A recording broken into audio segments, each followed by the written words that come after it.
I'm so sorry, I forgot to introduce myself. The man stepped towards us with a gaze that I can only describe as volatile. Perhaps in the moment, he had no ill intent. But there were volcanoes behind his eyes. Volcanoes that looked ready to erupt at any damn point.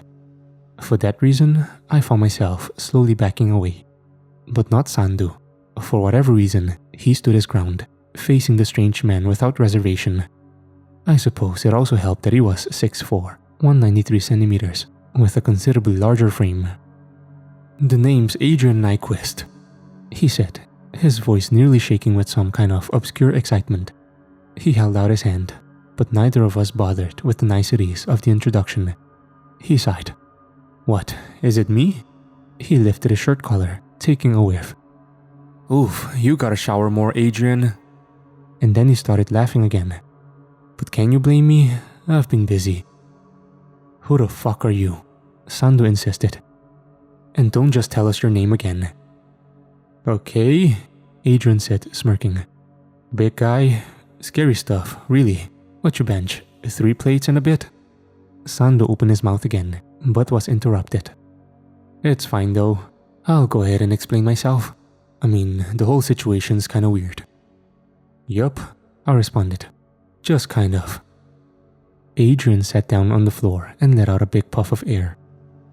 "I don't really want to go too in-depth here. I don't enjoy talking about myself. So let me drop the bomb on you first. I caused the breach." I nearly swallowed my tongue. "What? What the fuck do you mean?" "I meant what I said. I let all the prisoners out." "But what? How?" I stammered out.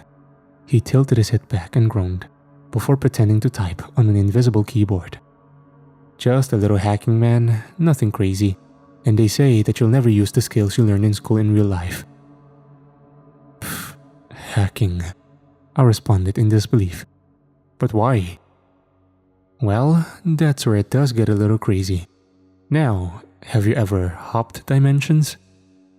"Have I ever fucking what?" "Alright, I see you're uninitiated with the concept. Well, unlike hacking some corny lock system, the logistics there really do get complicated. I'll admit that I don't 100% understand it myself, but I understand it just enough to have some fun." I was at a complete loss. "I'm a jumper. That's what they call us." He chuckled somewhat goofily. "Still a novice, but at least I'm out there doing it. Living life, you know. Anyway, the multiverse is massive, obviously. A lot of crazy worlds out there, just waiting to be explored. But," he paused, "I made a mistake last month. You see, I was watching some brutal, big stakes fighting tournament called the Evisceration Championships on a planet called the Hellscape. Real fucked up place, but drug laws are mostly unenforced there. So you know, it's alright I guess. Anyway, I'm up in the stands, 12th row, just blitz out of my fucking mind on Astro Coke. It's like regular Coke, if regular Coke was actually good." He blew his nose into a disgusting handkerchief. "But sometimes you make bad decisions when you're juiced. I guess school taught us something else, huh? Long story short, I made a deal with some fucking sketchy intergalactic gang leader named Bones the Fourth that I'd provide him a fighter that would guarantee him a win for the next tournament. But obviously, I was just talking shit. Not sure why the guy believed me, an Astro Cokehead of all people." He burst out laughing again. "I'll never understand the rich." "Okay," I responded, barely comprehending what I'd just been told. "Assuming that what you just said is all true, and that you're not completely fucking bonkers, why don't you tell the guy that you don't have a fighter?" "Well," Adrian made a whoopsie gesture with his hands. "The guy paid upfront. A metric fuck ton of intergalactic currency and about 22 kilograms, 50 pounds of Astro Coke. Then just go to him and give it back." "Alright, Mr. Self-Control, teach me your fucking secrets. Look, I've blown all the money. I still have a few kilograms of Coke though, for a rainy day. I'm not sharing, by the way." "So what the hell? This whole thing's some fucked up tournament to you? You're just gonna drag the last void standing to fight in these evisceration matches?" "Well, it's less of a tournament and more of a haphazard free-for-all. I'm no logistics expert after all." I didn't know what the hell I was supposed to say to the guy. If you're behind this breach, then you're responsible for the deaths of hundreds of guards, hundreds of good men. Sandu coughed. Most of them good men.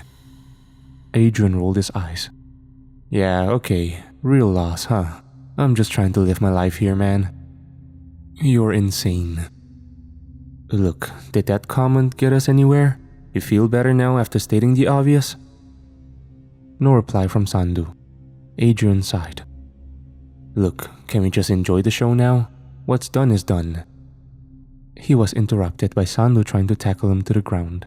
The man did know his jiu-jitsu, but no luck. He couldn't even get Adrian to budge. I saw the veins in his forehead bulging as he apparently exerted all of his strength, trying to subdue the strange, lanky man. Shit, he said through gritted teeth. This guy's strong. Adrian simply pulled out a pack of cigarettes, looking completely unbothered. You know, I've taken a lot of strange drugs from a lot of different dimensions. One of them was bound to be a steroid. Also, he began grinning like a maniac. I'm no stranger to training. Wouldn't survive out there if I was weak like you guys. He picked Sandu up by the collar and gently tossed him back. Given the circumstances, I'll forget that you just tried attacking me. Now, why don't we just sit tight and watch? I held up a hand. One last question, if you will. Adrian rolled his eyes and groaned like a child. Come on, we're missing the good shit. But fine, hurry up. The last void standing. They're bound to be pretty strong, right? Adrian nodded. Stronger than you? Well, no shit. I'm not trying to grab some chump. Okay, so how the hell are you gonna convince them to come with you? These prisoners aren't exactly reasonable. Adrian stared at me with just about the stupidest look on his face for around 10 seconds. Well, you know what they say. He cracked his knuckles. You just gotta live in the now. You're an idiot. Would an idiot get this far? The idiot had a point. If he really was the mastermind behind the breach, then the guy had some wicked skills. But at the same time, his common sense was close to non-existent. Whatever, I'll figure it out when the time comes, he said. In the meantime, he shot us both a rather menacing glare. Let's enjoy the damn show. I locked eyes briefly with Sandu. I understood why he was angry. I was too. However, the situation was really beyond helping. We could only do as we were told. While we'd been talking, the Nazi had defeated the Soviet, although he did suffer gruesome injuries from the bout. A portion of his gas mask had been shattered, revealing a rotting jaw underneath. In fact, his entire body had been pummeled to a near pulp as he struggled to limp along the rails. Adrian grunted. Great, we missed the World War II rematch. I hope you guys are happy with yourselves. The guy really was like a child, a really capable, psychotic child. In other news, Satanbot had blown up Morgie, along with an entire corridor, while the surgeon had made a surprise discovery after disemboweling the spider's abdomen. It was filled with about 200 smaller humanoid spiders that began swarming him. It was hard not to shudder at the sight. Bella and Lucy looked like they were still trying to find a way out, while Kyle and Hugo had encountered the rowdy clown, 7'8", 234 centimeters, 177 pounds, 80 kg. Rowdy really was something else. His appearance didn't just make you fear clowns and the carnival. He made you fear life itself. An impossibly tall, skinny, and pale ghoul-like humanoid dressed in a bloody, dirty 1960s clown costume, with twitching, twig-like fingers and cracked red lips enveloping a mouth filled with sharp, sticky black teeth. And then there was the fact that he had no eyes and two thin bleeding slits for a nose. I really do wonder what kind of god could have created such an entity. But he wasn't terribly strong, only being a mid-tsunami. Rowdy spat a mouthful of dark, gooey spit at Kyle, dissolving the right side of his face.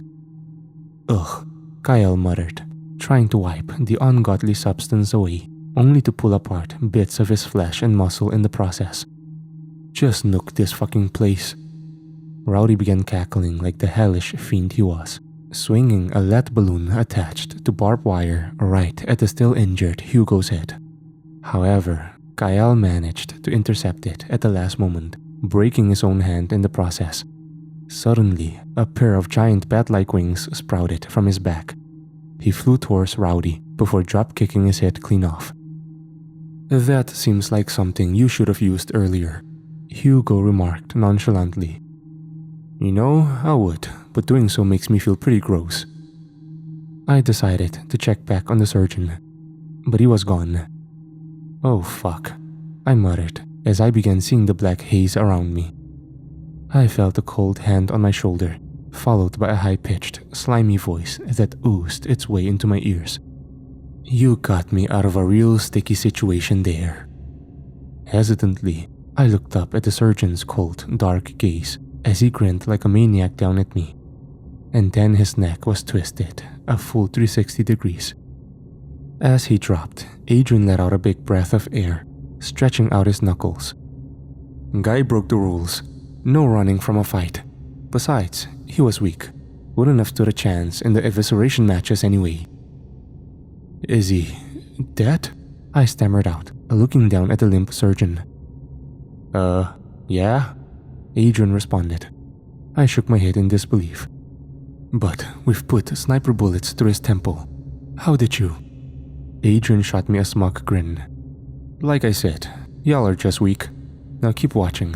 Things are getting interesting."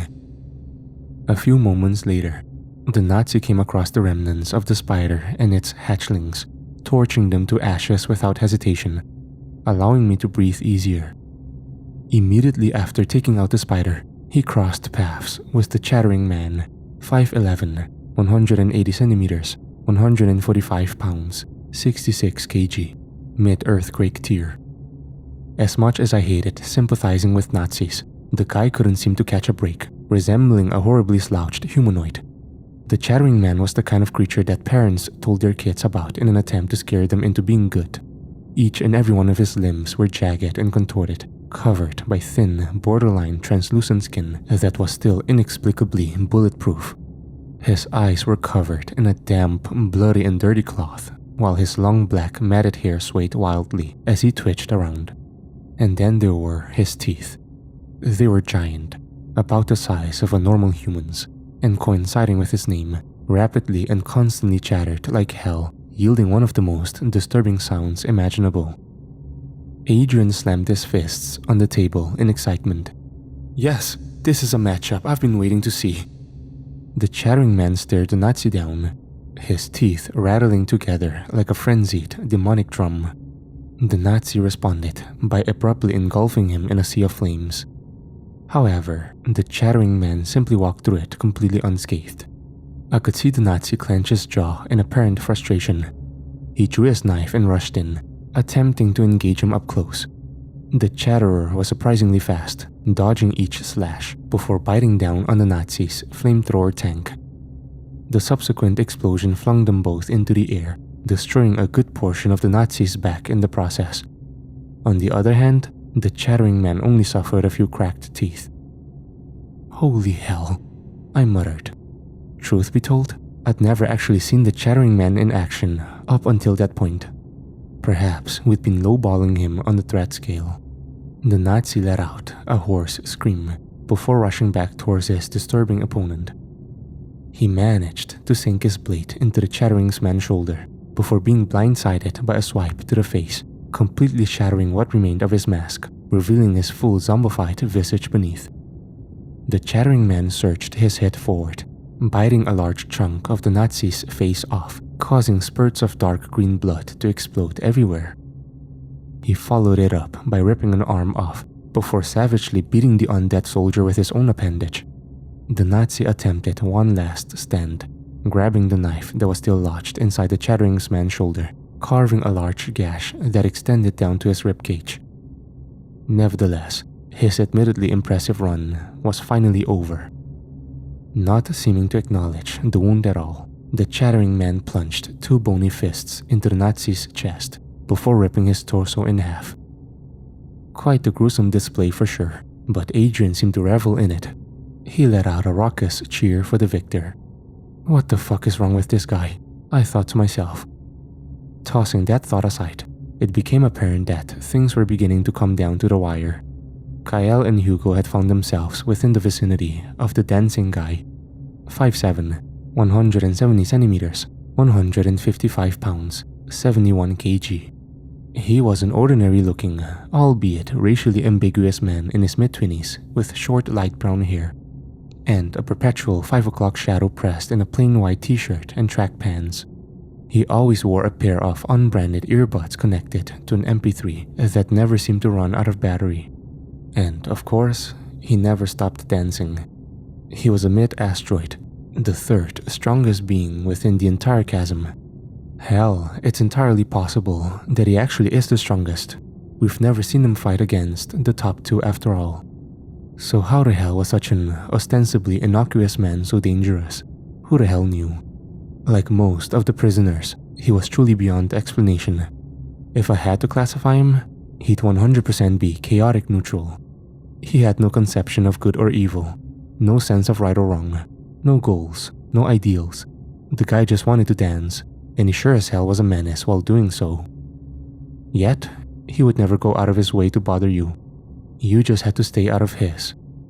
He could disintegrate people just by touching them. He'd simply dance through your body, leaving nothing but shreds of flesh and blood behind. And if you ever tried stopping him, oh boy. You see, his eyes were always closed when he was dancing to the music funneling into his ears.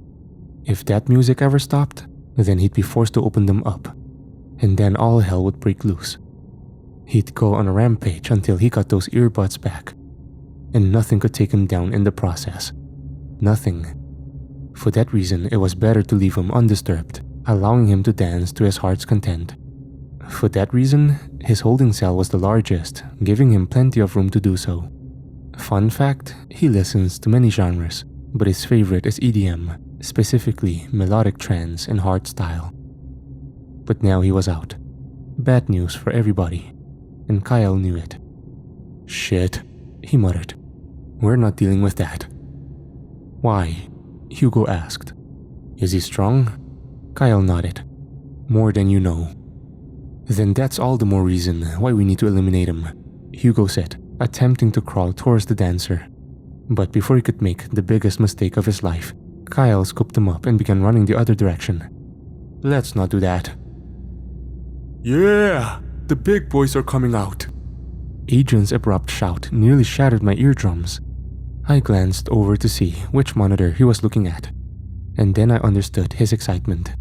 Satan Bot had come across his next opponent, but it wasn't one he was going to have such an easy time with.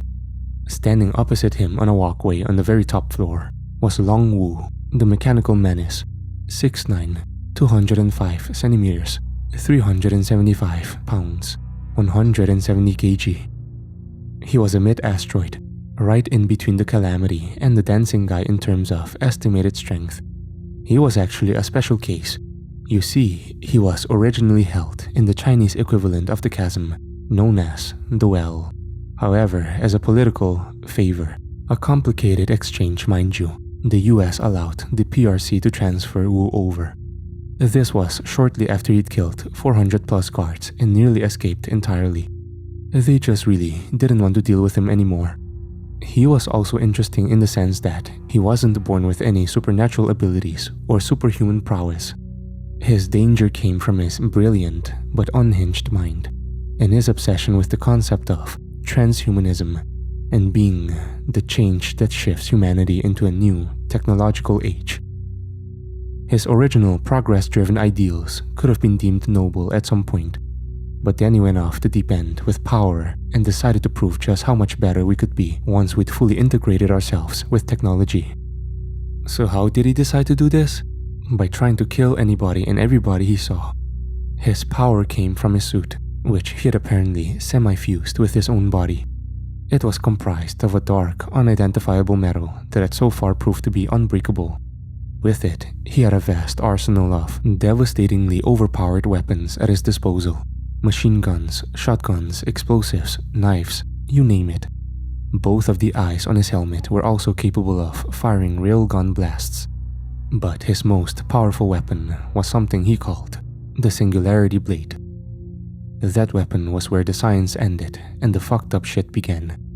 Being about 5 feet, 152 centimeters long, and glowing a deep ember, this sword was an enigma. I'm not sure how he made it, or what he did to attain it, but it sure as hell wasn't the result of any kind of engineering.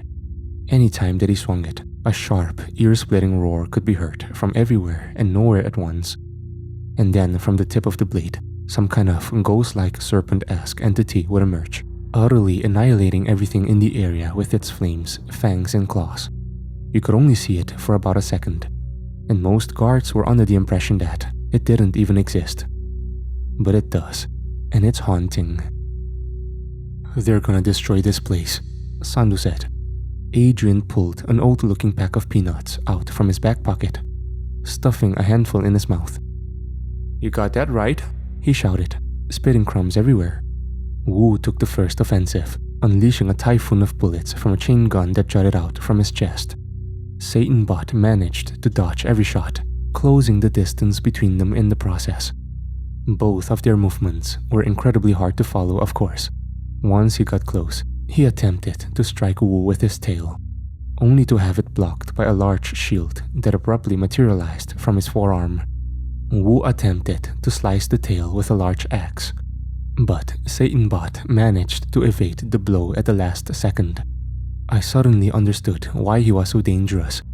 Unlike Satanbot, whose weapons were already fixed on its body, Wu's suit was capable of adapting to any situation, morphing its robotic appendages into whatever weapon was best suited to countering his opponent. "Jesus Christ," I muttered at the realization. This guy's a fucking monster. Even though Satanbot had managed to dodge that strike, the next one would prove more difficult to evade. In a borderline flash-like movement, Wu threw a Muay Thai kick at Satanbot's side, piercing it with a spike that protruded from the tip of his foot.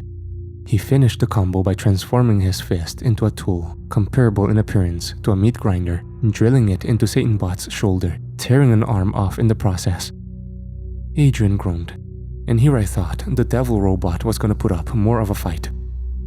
But he spoke too soon. After taking the hit, Satanbot was already on the counter, whipping his tail around to strike the side of Wu's head. Wu recoiled slightly, still managing to destroy one of Satanbot's knees with a railgun blast as he staggered. He was about to finish the job when a large cannon materialized from Satanbot's torso, a hidden, last-stand weapon, I suppose. From the barrel, it fired out an immense blast of purple energy that Wu barely had time to dodge. As it scorched the side of his helmet, it blew a gigantic fucking hole in the fortified ceiling, causing sunlight to leak in.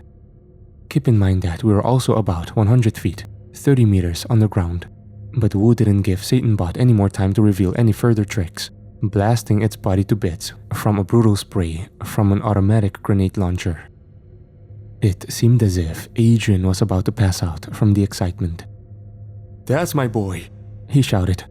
"Fuck Bones, we're gonna win this whole tournament ourselves." What I hadn't noticed was Bella and Lucy watching the whole encounter from behind cover. Bella's eyes lit up upon seeing the hole, a rather convenient escape route.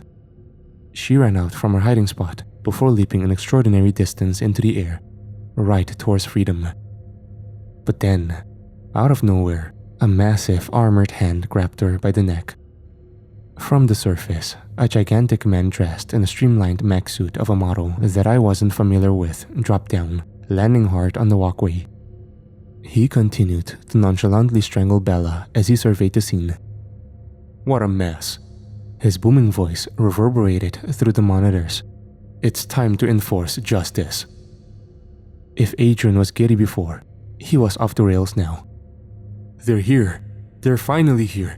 It's time for the semi-fucking finals." "Who the hell is here?" I asked, already somewhat knowing the answer.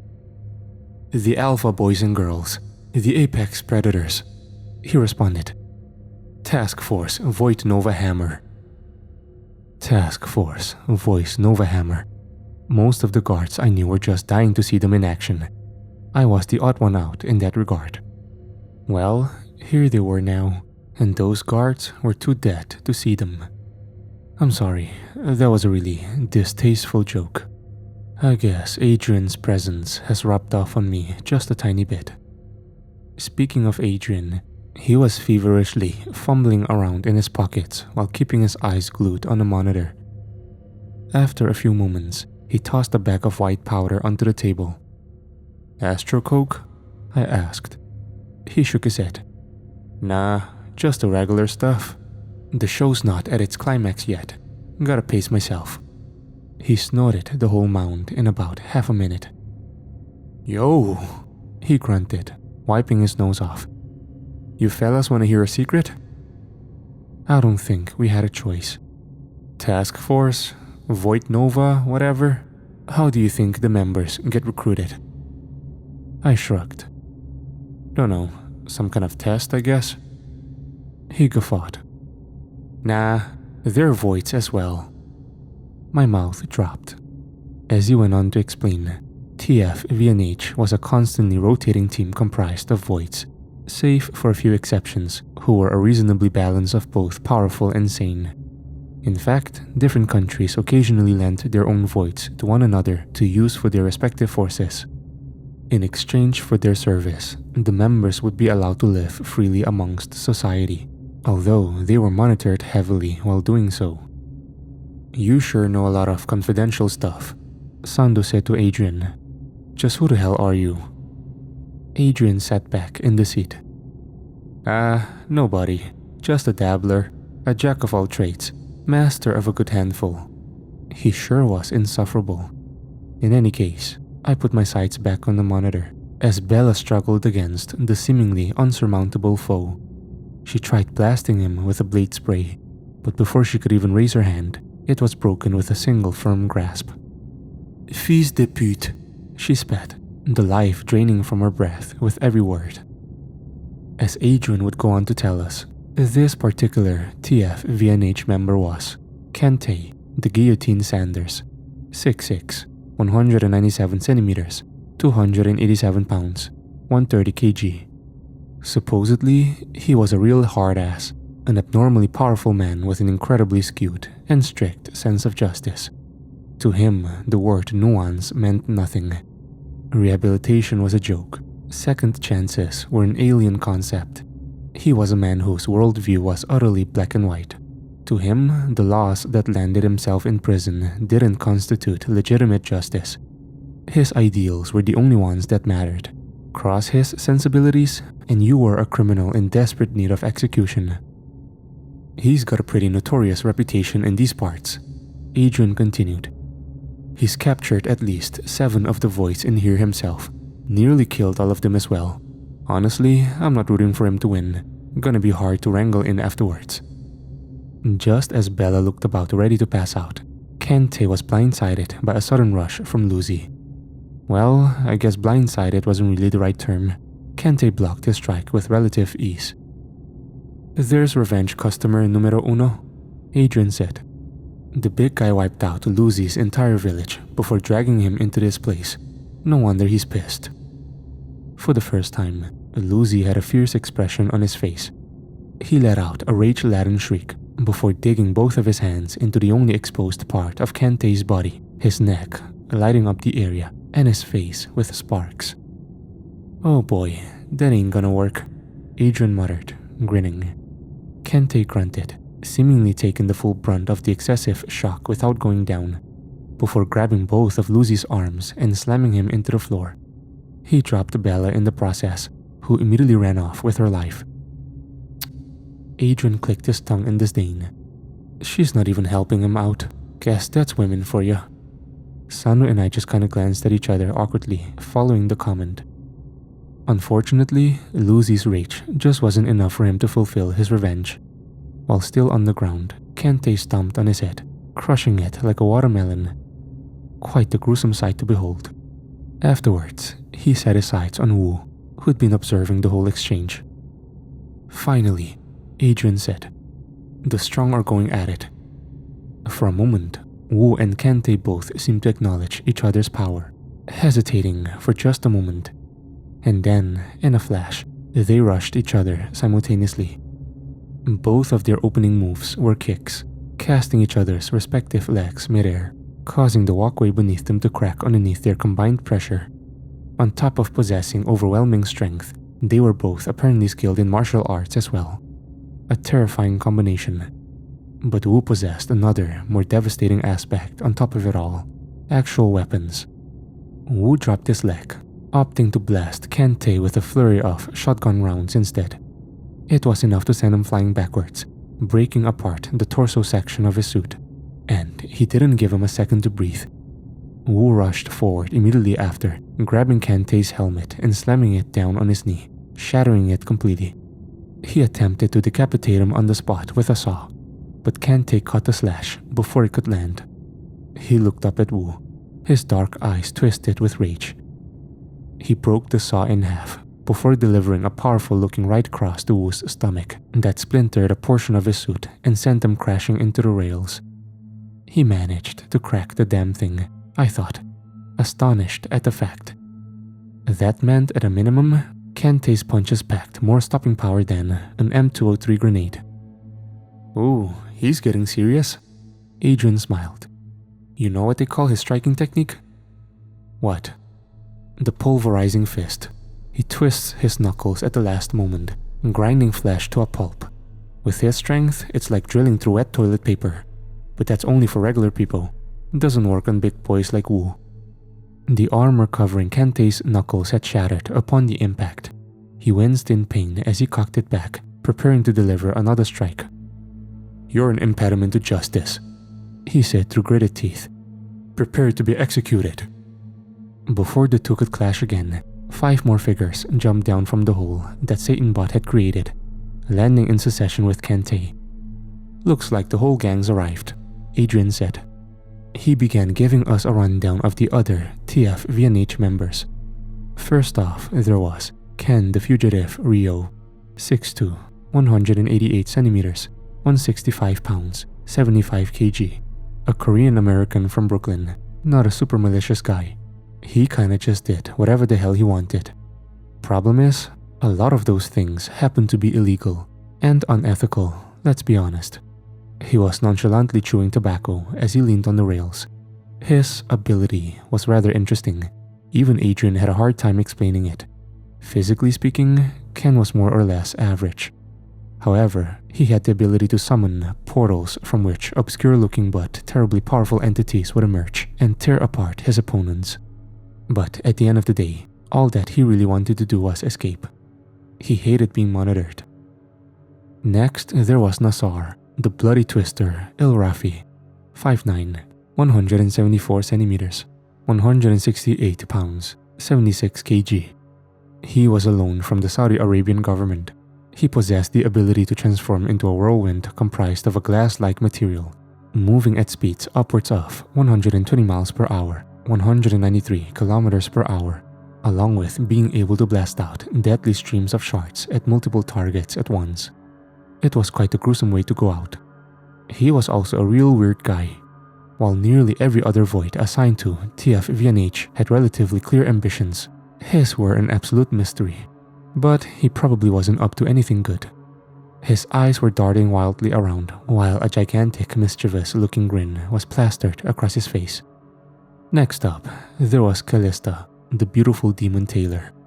5'11", 181 centimeters, 121 pounds, 55 kg. She was a former fashion model based in Australia. Her career ended at the ripe age of 23 when she ended up suddenly murdering 4 of her fellow models, along with the police force sent to detain her. Supposedly, her abilities had been latent from birth, gradually building up to a point where she was unable to keep it in any longer. In her demon mode, her mouth would fall abnormally agape, dark rings would form around her pupils, and her body would be engulfed in cold gray flames. At that point, she'd become intangible like a ghost and drift into her victims' bodies, causing them to bleed profusely from every orifice. But that only worked on humans. For most voids, she'd have to resort to physical brawling using her razor-like fingers. Her ambitions were fairly explicit. She just wanted to kill everybody, void or not.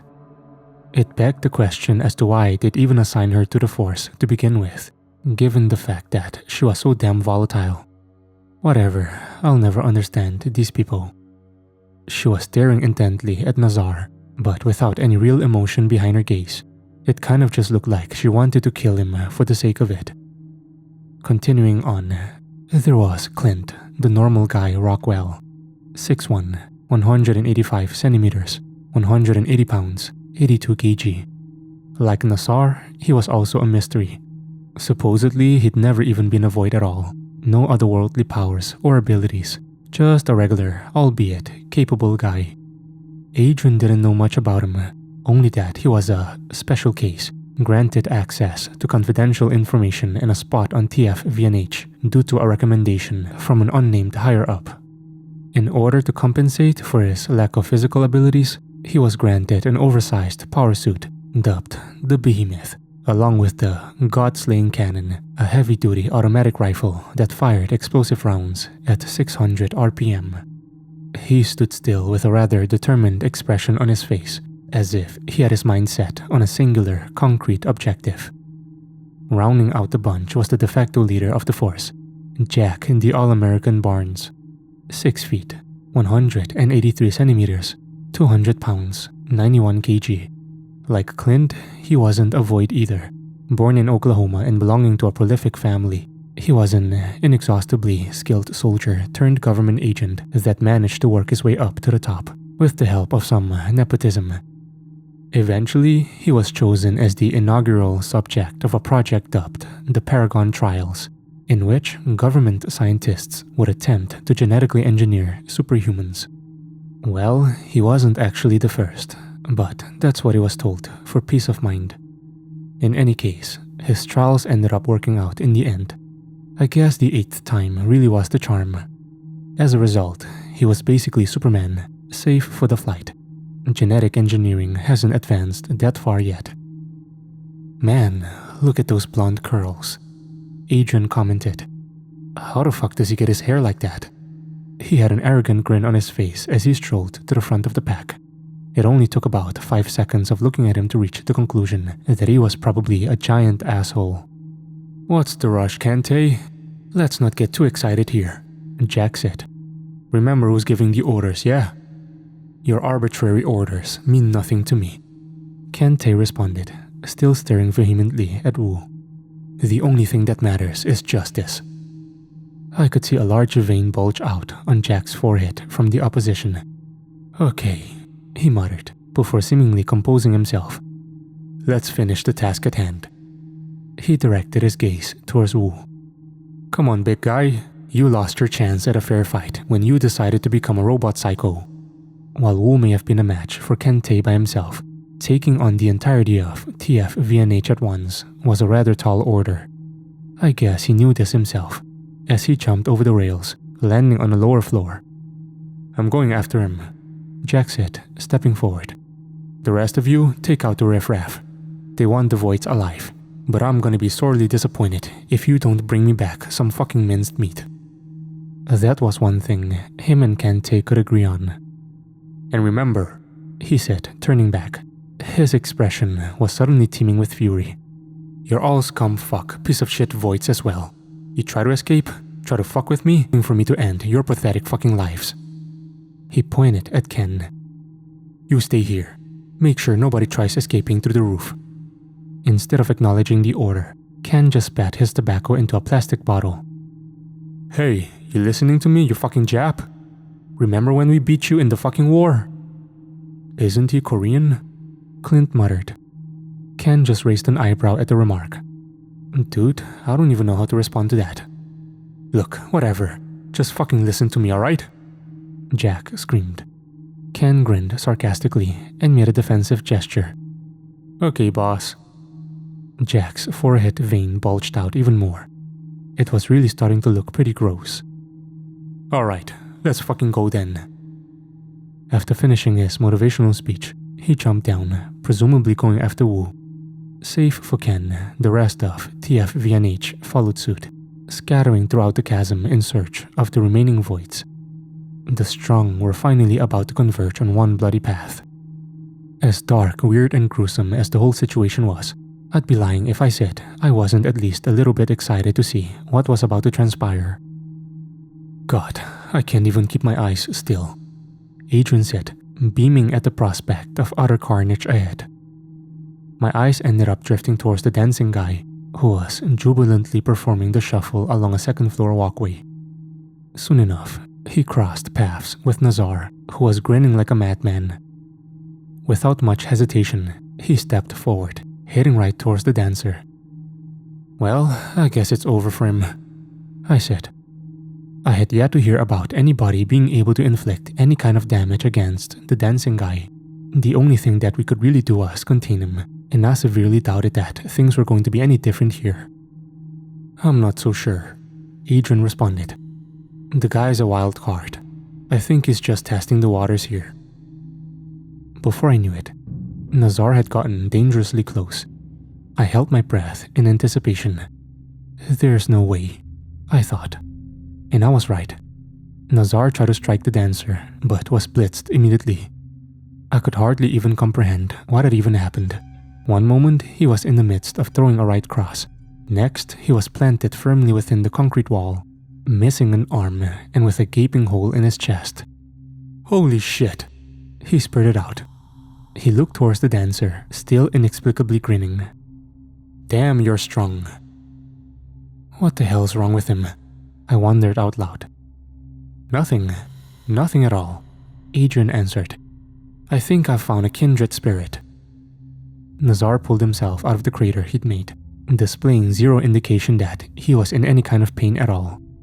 Suddenly, a flurry of glass engulfed his chest wound and missing arm, reverting them back to normal in a matter of seconds. He stretched himself out before nodding happily at the dancer and walking off. What the fuck? I thought. I looked over at Sandu, waiting to see his own reaction. But he was stone-like, staring at only one monitor in particular. I followed his eyes and realized that, for whatever reason, he was focused on the kid who was still sitting in a cell. Check it out. My thoughts were broken by Adrian's outburst. She's found her prey. I looked at the monitor he was gesturing to, seeing Kyle and Hugo being hacked away at by Callista. Now who the hell is she? Kyle shouted, taking a sequence of gnarly gashes to the chest. Evil incarnate, Hugo answered. Although still severely injured, he was able to move around on his own now. Look at her eyes. She's being controlled by the devil. Callista drilled her hand forward, impaling Kyle through the solar plexus. He chopped at her arm before pushing her off. Fucking hell, he sighed. This is backbreaking work. Are you a match for her? Hugo asked. Kyle shook his head, exhausted as hell. Doubt it. In that case, Hugo said, standing up. It seems like I'll have to detach myself fully. What the hell are you talking about? My constraints were only lifted halfway the last time. You almost died last time as well. You sure you're gonna make it out this time? I'm not planning to. Kyle chuckled.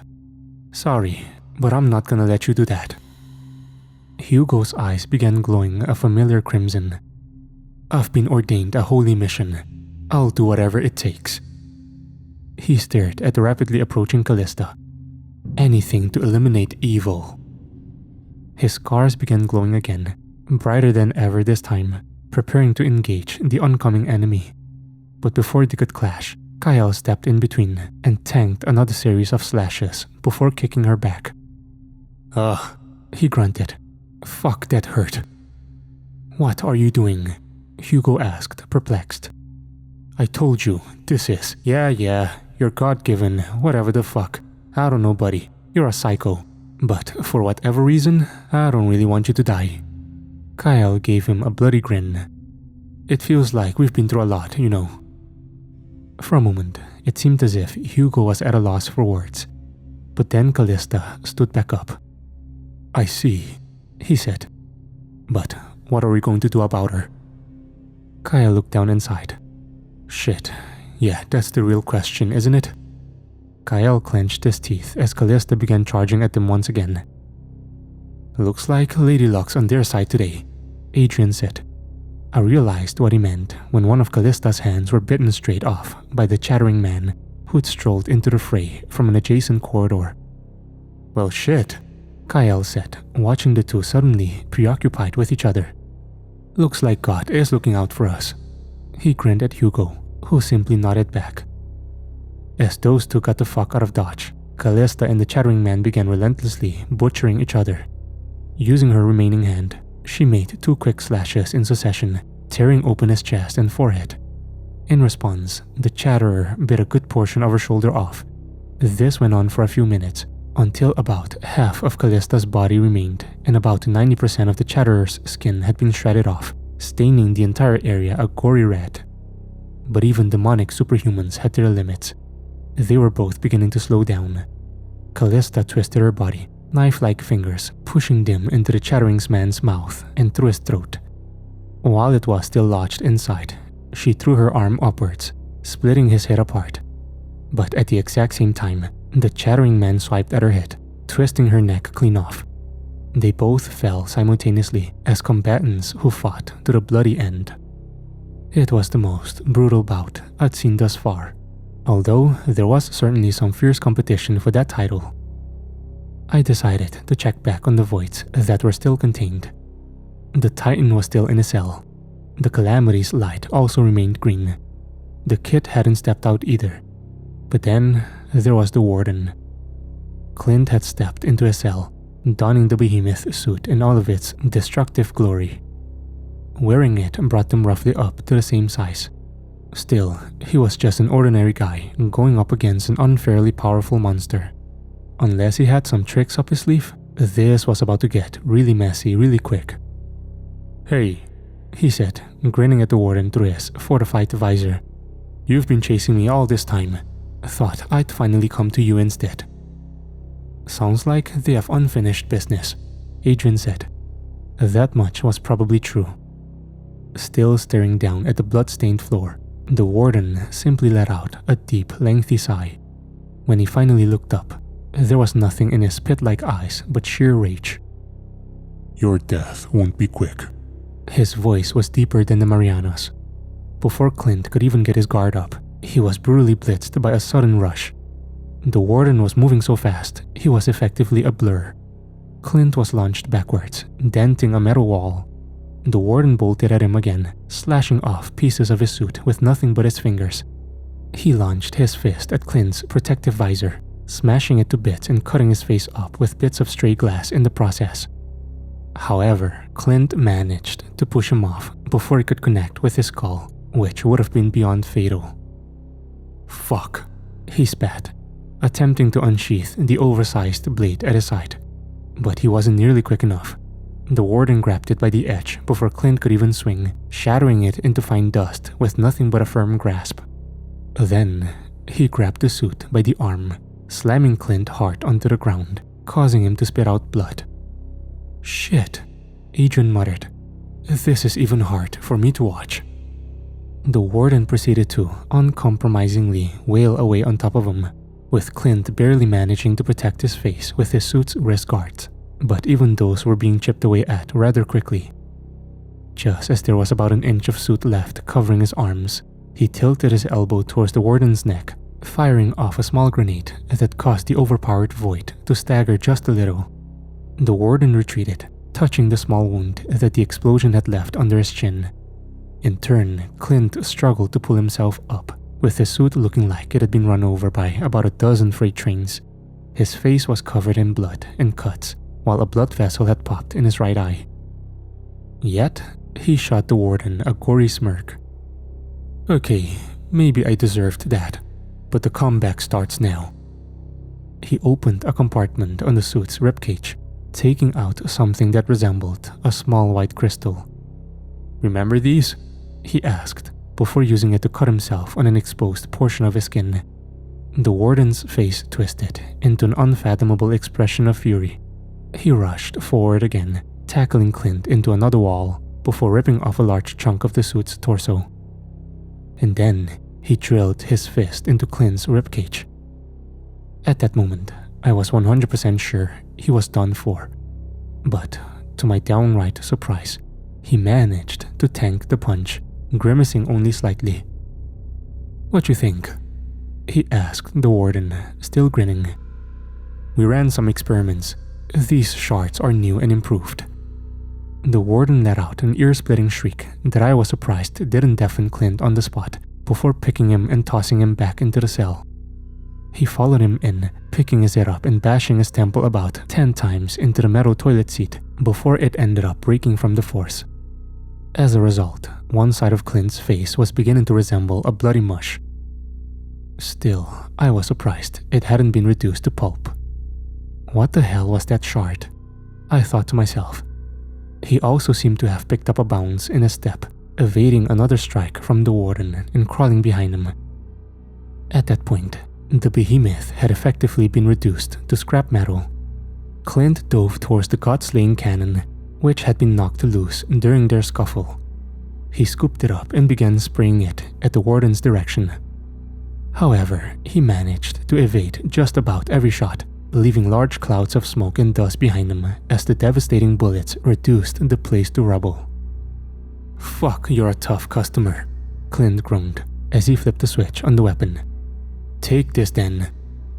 The barrel of the weapon suddenly grew in size, causing it to resemble an actual cannon. As he pulled the trigger, the monitor darkened for just a moment before a flash of deep red engulfed the area and a high-pitched staccato of wholly unfamiliar noises assaulted my senses. I kept watching as the recoil from the strange blast pushed Clint's back into the wall as it completely annihilated the entire other side of the room. The weapon itself was also destroyed in the process. I guess the god-slaying cannon got an upgrade, cause I sure as hell didn't know it could do that. After the smoke cleared, everything was silent for a few moments. Clint grinned, letting out a big sigh of relief, and then his face dropped a few seconds later. As the rubble began stirring, the warden burst out, with about a half of his entire body now charred to hell. He also had a wicked, psychotic grin on his face. It was the first time I'd seen him make any kind of overt expression at all. I could have lived without it though. "You took everything from me," he said, walking ominously towards the nearly broken Clint. "But I have to admit, this has been a hell of a fun time." "Son of a bitch," Clint groaned, reaching into his pant leg pocket. He pulled out 2 syringes filled with black and blue liquids, respectively. "Come on, painkillers, don't let me down," he muttered, before injecting the blue. But just as he was about to inject the black, the warden clutched his hand, crushing it along with the syringe. "More tricks?" he sneered, his eyes wild as hell. "I guess that's what the weak resort to." Clint simply laughed. "You're not so smart when you're angry, huh? It's in my blood now." The warden released the grip, revealing Clint's bloody, cut up and mangled hand. However, the black substance was already seeping into his wounds. "What is that?" the warden asked. "A gift from a good friend. Also, my last resort. Didn't want to use it now, but I guess I'm out of options." In a matter of seconds, nearly all of Clint's wounds had healed up. Along with that, his muscles had become visibly tensed. "That's impossible." The warden gritted his teeth. "That's one thing I've learned," Clint responded, smiling wide as he stepped forward. "Nothing's really impossible." He stepped forward, throwing a hard strike at the warden's chest, sending him crashing back into the rubble. Clint looked down at his fist in surprise. "Nice," he grinned, but he had no time to appreciate his newfound power. The warden rose back up like a wild animal in frenetic pursuit of its prey. "You're weak," he boomed. "I'll never lose to you. Nature won't allow it." Clint chuckled. "You're right, I am weak. Must suck for your ego, huh?" The warden shrieked before charging back at Clint. Once there, they engaged in a fierce exchange of blows, rocking the place to its core. While Clint's physical attributes had been enhanced greatly by whatever serum he'd taken, there was still an evident gap in strength between them, with each of the warden's blows ostensibly packing more force than his own. However, he did have one advantage. He was clearly trained extensively in hand-to-hand combat, while the warden was an amateur at best. He dodged a series of haymakers before countering with a flurry of jabs and kicks of his own. At that point, the warden's mannerisms had devolved into that of a feral creature's, fueled solely by combative impulse. Yet, I could see the same wicked grin creeping in throughout his wild rage. He was undoubtedly enjoying the adrenaline. The warden picked Clint up by the waist, slamming him into the wall and then onto the ground. He then mounted him, unleashing a series of hammer fists that Clint was forced to excruciatingly block with his forearms. Soon enough, his skin began to tear off from the punishment. While on the ground, Clint managed to throw a kick that connected with the warden's hip. However, he hardly got any reaction out of it. He simply wasn't strong enough. Instead, the warden threw both fists down onto Clint's ribs. I could hear them crack through the monitor. He grimaced in pain, but the warden didn't give him a moment to recuperate. He drilled the fist right into the side of his face. A spurt of blood and a few teeth flew out of his mouth as his head was cranked to the side. "He's gotta be fucking done for," Adrian commented. I had to share the sentiment. Clint's efforts were more than admirable. He sure as hell put up a better fight than I could have ever hoped to. But even with all of his tools, tricks, and skills, he was still no match. At least, that was what I genuinely believed. But the guy was just full of surprises.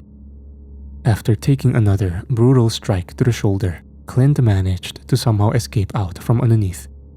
I couldn't even fathom what kind of move he pulled in order to do so. And then, in a series of moves that would make the most prolific jiu-jitsu practitioners light up with glee, he engaged the warden in a vicious grappling match on the ground. From his face, I could tell that he was going far above and beyond his own limits. It was down there where the warden's weakness really became clear as day. He had no idea what to do. After an entire minute of relentless, excruciating struggle from both combatants, Clint managed to get the warden into a beautiful Dar's choke. As the warden struggled feverishly to escape, Clint's face was wrought with sheer determination. The warden changed his tactics, opting to pound at Clint's already broken ribs in an attempt to cause him to break his hold. That was a bad decision. It only allowed Clint to get his hold even tighter. Despite all of the egregious punishment he'd taken, Clint never relented. Soon enough, the warden's movements began slowing down, and then he stopped moving altogether. Even then, Clint didn't release his grasp. He held the warden's neck in place using all of his strength for about 4 minutes, before he finally let go, all while gasping in accumulated pain and exhaustion. The guy really looked as if he was going to die on the spot, but that didn't matter to him. The fight was finished, and an unlikely victor had emerged. With a tired grin on his face, he raised a shaky fist in victory before passing out himself. "Well, I'm fucking touched," Adrian said. "It's like watching Rocky all over again."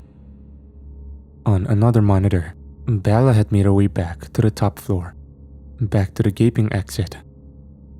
"Whoa, what a pleasant surprise," Ken said, standing in her way. She seemed to share the surprise as they stared at each other. "Is this a joke?" she responded. Ken shrugged. "Where else was I gonna see you?" "Are you going to let me go?" she asked. "If I did, then American boy would track me down and kick my ass. I gotta wait till he dies first, then we can go off into the sun together." He smiled. "In the meantime, you wanna talk for a bit?" She sighed. "What do you think's going on here?" "I don't know," he responded. "That's up to you. You already know how I feel." "I tried to assassinate you." "You were contacted to assassinate me by a massive dickhead. I'm sure it was nothing personal." "Oh my god," she sighed again. "Besides," Ken continued, "I'm still alive. Maybe you really didn't want to kill me. That's what I tell myself anyway." "You're insane if you think anything's going to happen between us. You think I want to date anybody right now?" "Well, I never wanted either, until I met you." A period of silence followed. "Let's face it," Ken spoke up. "We're bad people living bad lives. Don't you get tired of it?" "Speak for yourself," Bella responded. "You know what kind of people I kill." "I'm not talking about that.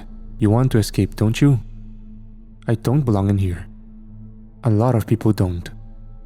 "What are you getting at?" "I'm pretty sure you know. The kid." Yeah, what about him? Ken exhaled. Look, forget about dating, but don't you ever feel like doing something good for once? Doing something for anybody besides yourself? Bella simply rolled her eyes in response. I'm sorry, that came out badly.